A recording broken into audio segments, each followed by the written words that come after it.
नमस्कार, मैं हिमांशु पांडे, आप देख रहे हैं आरा न्यूज। आज हमारे साथ मौजूद हैं भोजपुर ही नहीं पूरे बिहार के सबसे युवा प्रत्याशी अनिरुद्ध सिंह जी, जो इस बार आरा विधानसभा से निर्दलीय चुनाव लड़ रहे हैं। आइए इनसे बात करते हैं, जानते हैं इनका ओपिनियन क्या है, चुनाव जीतने के बाद इनका क्या मैनिफेस्टो होने वाला है। अनिरुद्ध सिंह जी नमस्कार। नमस्कार और एक आप सभी को नमस्कार और आप सभी के दर्शकों का मैं अभिनंदन करता हूं जो इस लायक मुझे समझा और आपने मुझे सवाल पूछ रहे हैं। अनिरुद्ध जी, जो आरा न्यूज पेज है इसीलिए जाना जाता है कि जो भी जनता के सवाल हो हम आपसे डायरेक्टली पूछेंगे। जी जी, इसके लिए तैयार है ना आप? जी बिल्कुल बिल्कुल, आप बेबाक होकर कोई भी सवाल पूछिए और इतिहास गवाह है कि युवा कभी ना पीछे हटा है और ना हटेगा। अनिरुद्ध सिंह जी, सबसे बड़ी चीज़ है कि आरा विधानसभा में आपकी बार दर्जनों प्रत्याशी हैं, लोग आप ही को क्यों चुने, आप ही को वोट क्यों दे, ये सबसे बड़ी सवाल है। देखिए, आपका बेहतरीन प्रश्न है, ये महत्वपूर्ण प्रश्न है। देखिए, आज सबसे बड़ी बात है कि जितने भी कैंडिडेट हैं वो कभी ना कभी चुनाव लड़ चुके हैं और जो चुनाव लड़ चुके हैं या सत्ता में रहे हैं तो उनके सामने ये सबसे बड़ा जनता का प्रश्न है जो मैं उनके सामने आपके माध्यम से रखना चाहता हूँ कि क्या उन्होंने विपक्ष में रहते या पक्ष में रहते जनता के मुद्दे को उठाया है। आज देखिए, सड़क की स्थिति क्या है, शिक्षा की स्थिति क्या है, स्वास्थ्य की स्थिति क्या है, तो इन सब पे बात होनी चाहिए जो कि बात नहीं हो पाता है। आज सड़क गड्ढे में तब्दील हो चुके हैं, छोटे व्यापारियों की समस्या है जो कोई बात नहीं कर रहा है, यहाँ पे शिक्षक वर्ग की समस्या है, डॉक्टर्स वर्ग की समस्या है, स्वास्थ्य की समस्या है, छोटे किसान की समस्या है, छोटे व्यापारियों की समस्या है, लेकिन आज उन पे बात नहीं हो पा रही है। और इसलिए मैं खड़ा हुआ हूँ और इसलिए मैं अपील करता हूँ कि आप उन सबको कंपेयर करते हुए एक बार मेरी बात को जरूर सुने। जी अनिरुद्ध जी, आजकल की युवा लगातार बेरोजगारी का शिकार हो रहा है, इसके बारे में क्या सोचा आपके? देखिए, ये महत्वपूर्ण है और पूरे बिहार में नहीं, ये पूरे देश का आंकड़ा है कि बेरोजगारी बहुत तेज़ी से बढ़ रही है और ये हमारे सामने एक कलेक्टिव चैलेंज है कि हम लोग सब मिलकर कैसे रोजगार का सृजन कर सके। तो जो हमारे पास रिसोर्सेज हैं, जो हमारे पास उपलब्ध है, क्या हम उसका इस्तेमाल रोजगार के सृजन में कर सकते हैं। हमारा पूरा शाहाबाद, पूरा आरा गंगा और सोन के दोआब में पड़ता है, यहाँ पे कृषि की तमाम संभावनाएं हैं। क्या सरकार युवाओं को एक प्रशिक्षित खेती के जरिए, जैसे पंजाब और हरियाणा के तर्ज पे खेती को यहाँ पे बढ़ावा दिया जा सकता है जिससे खेती में रोजगार का सृजन हो सके। औषधीय फूल, फल, सब्जी का भंडारण के लिए जगह सरकार मुहैया कराए। यहाँ का चावल बहुत फेमस है, चावल को एक ब्रांड दिया जाए जिससे अगर किसान अगर चावल अपने खेत में उपजाता है तो उस चावल को औने पौने दाम में बेचने के बजाय उसका पैकेजिंग करके मार्केट में बेचता है, तो सकल मूल्य संवर्धन के जरिए ग्रॉस वैल्यू एडिशन के कॉन्सेप्ट पे हम लोग खेती को बढ़ाएंगे जिससे खेती से भी एक रोजगार सृजन हो सके। और मैं एक लाइन और बोलना चाहता हूँ रोजगार पे। देखिए, बेरोजगारी पर सरकार बिल्कुल उदासीन है। बीएसएससी का एग्जाम 14-15 में हो चुका है, 2014-15 में, लेकिन अभी तक उसको क्लियर नहीं किया गया है। स्टेट के एग्जाम के साथ हमारी सरकार किस तरीके से उदासीन रही है किसी को छुपा नहीं है। एग्जाम कैंसिल हुआ, फिर उसका एग्जाम हुआ और उसका बियॉन्ड सिलेबस क्वेश्चन पूछा जा रहा है। बताइए, ये लड़कों के साथ कितना भद्दा मजाक है। एक न्यूज़ चैनल का रिपोर्ट आया था कि लड़कों के घर पर लगातार कॉल्स आ रहे हैं कि आपका नंबर बढ़ा दिया जाएगा जिससे आप स्टेट में क्वालिफाई कर जाइएगा। बताइए, जो लड़का मेहनत करके एग्जाम दिया है वो कहां से ये सब, उसके मनोदशा पे क्या स्थिति पड़ेगी। इन तमाम मुद्दों के साथ हम लोग को बात करने की जरूरत होगी। और एक चीज और मैं बता रहा हूं, सांस्कृतिक और धार्मिक दृष्टिकोण से भी हम लोग रोजगार का सृजन कर सकते हैं। अनिरुद्ध जी, बिहार में राजस्व का स्रोत शराब है, बालू है, और कहा भी जाता है कि बिहार में दारू, बालू, लालू तीनों बंद है और तीनों राजस्व का स्रोत है, इसके बारे में क्या कहेंगे? देखिए, दारू के बारे में तो मैं कमेंट नहीं करना चाहूँगा क्योंकि दारू बंद है लेकिन उस तरीके से बंद नहीं है जिस तरीके से इसको बंद होना चाहिए। तो सरकार को सबसे पहले सोचने की ज़रूरत है, जो आपने नीति लिया है वो आप ही के लोग, मतलब कहना नहीं चाहिए लेकिन बहुत हास्यास्पद, सत्ता में बैठे लोग, सत्ता में इसको कहा नहीं जा सकता है, लेकिन हाँ, ये जरूर चीज़ें हैं कि जब सत्ताधारी लोग, व्यवस्था में जुड़े लोग शामिल नहीं है, फिर भी दारू का लीकेज कहाँ से हो पा रहा है। और जहाँ तक बालू की बात है, बालू को लेकर सरकार की नीति बिल्कुल हास्यास्पद है। बालू को लेकर सरकार की नीति बनानी चाहिए।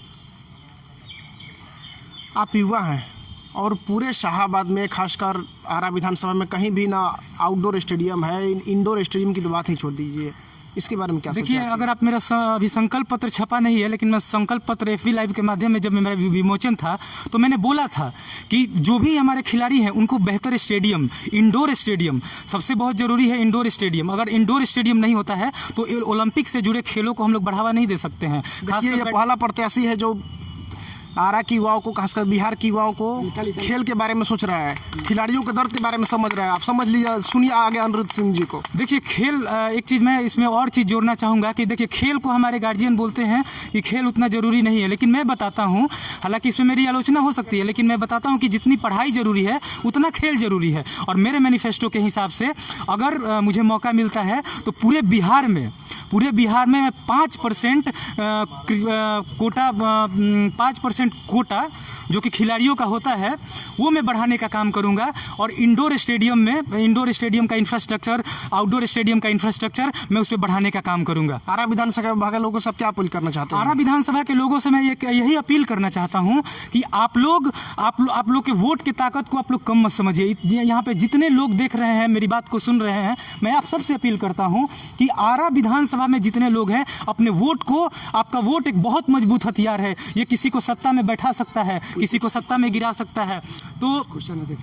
तो मैं यही कहना चाहूँगा कि अपने वोट का इस्तेमाल आरा के डेवलपमेंट के लिए कीजिए। अपने वोट का इस्तेमाल स्वास्थ्य व्यवस्था, शिक्षा व्यवस्था, सड़क व्यवस्था, बेरोजगारी, भ्रष्टाचार पे चोट करने के लिए कीजिए। और मैं आपको बताना चाहता हूँ, मैं कुमार आशुतोष उर्फ अनिरुद्ध सिंह, अगर आप मुझे अपना जनमत दे के मुझे विधानसभा भेजते हैं तो मैं बहुत मजबूती तरीके से आपके मुद्दों को पटना विधानसभा में उठाऊंगा। और आज ये जरूरी है, आरा को एक वोकल वॉइस की जरूरी है। आरा को एक ऐसे युवा हमारे साथी ऑनलाइन है संजय कुमार मिश्रा जी, उन्होंने पूछा कि सबसे पहले आप बताइए हमें कि आप किस दल के साथ जुड़ेंगे।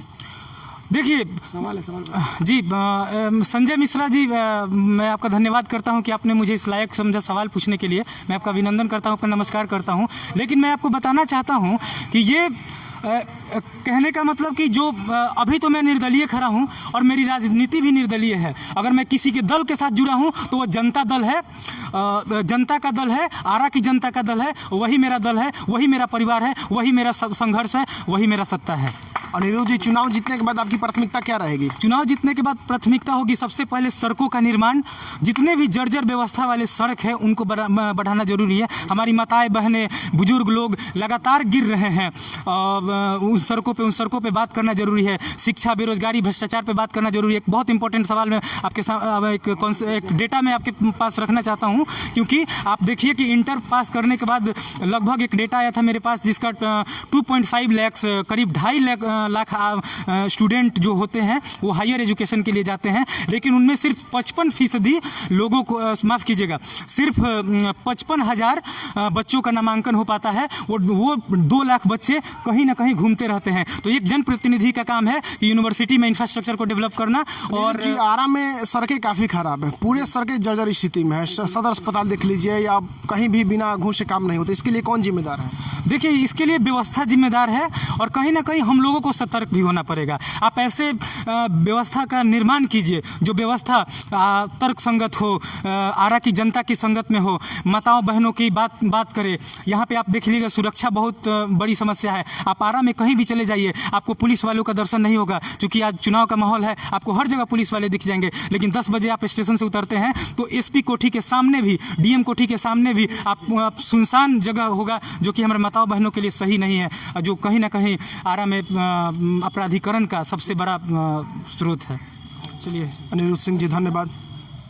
अनिरुद्ध सिंह जी, आपकी मैनिफेस्टो के बारे में जिन्होंने बताया, कुछ अपनी मैनिफेस्टो के बारे में हमें बताइए। जी, मैनिफेस्टो के बारे में देखिए, कुछ तो मैं आपसे बताया, कुछ एक सुरक्षा को जोड़ता हूँ। आरा में नए थानों का निर्माण बहुत जरूरी है। चंदवा चले जाइए, अनाइट चले जाइए, और भी आरा में कई ऐसे इलाके हैं जहाँ पे कहीं ना कहीं अपराधीकरण बढ़ता है, तो वहाँ पे पुलिस पहुँचने में काफ़ी देर कर देती है। तो ये चीज़ समझना है। अगर मैं जीत के आता हूँ तो 4 नए थानों का निर्माण कराऊंगा, और सड़क के प्रमुख चौराहों पर मैं पुलिस चौकी का निर्माण करूँगा, जहाँ पे 2 से 3 पुलिस वाले रहें, जो कि हमारी माताओं बहनों और अभिभावकों के सेवा में हमेशा तत्पर रहें। जी, धन्यवाद। जी, धन्यवाद। और आप सभी का धन्यवाद, और आरा के लोगों का धन्यवाद। मैं आरा के लोगों से एक और अपील करता हूं कि आप मुझे वोट दीजिए या ना दीजिए, ये जरूरी नहीं है, लेकिन आप व्यवस्था के बारे में बात कीजिए। अगर मुझे लगता है कि मैं अच्छे से आपकी मुद्दा को उठा पाता हूँ, मैं आरा का बेटा हूँ और आरा के जनमानस के मुद्दे को उठा पाऊंगा, तो प्लीज़ मुझे एक बार मौका दीजिए। मैं आपको निराश नहीं करूँगा। बहुत बहुत धन्यवाद। बहुत बहुत शुभकामनाएं। जी, धन्यवाद। अब तक आप सुन रहे थे अनिरुद्ध सिंह जी को, जो भोजपुरी नहीं पूरे बिहार के सबसे युवा प्रत्याशी हैं, और खासकर कि कुमार आशुतोष उर्फ अनिरुद्ध सिंह जी, जो बिहार ही नहीं पूरे पूरे बिहार के सबसे युवा उम्मीदवार हैं। इन्होंने खासकर खेल के क्षेत्र में, स्पोर्ट्स के क्षेत्र में काफ़ी अच्छी बात की कि मैं हर एक विधानसभा में कम से कम एक इंडोर स्टेडियम की व्यवस्था जरूर करूंगा। और ऐसे ही लाइव डिबेट, ओपिनियन पोल देखने के लिए हमारे पेज के साथ जुड़े रहें, आरा न्यूज़ के साथ जुड़े रहें। धन्यवाद।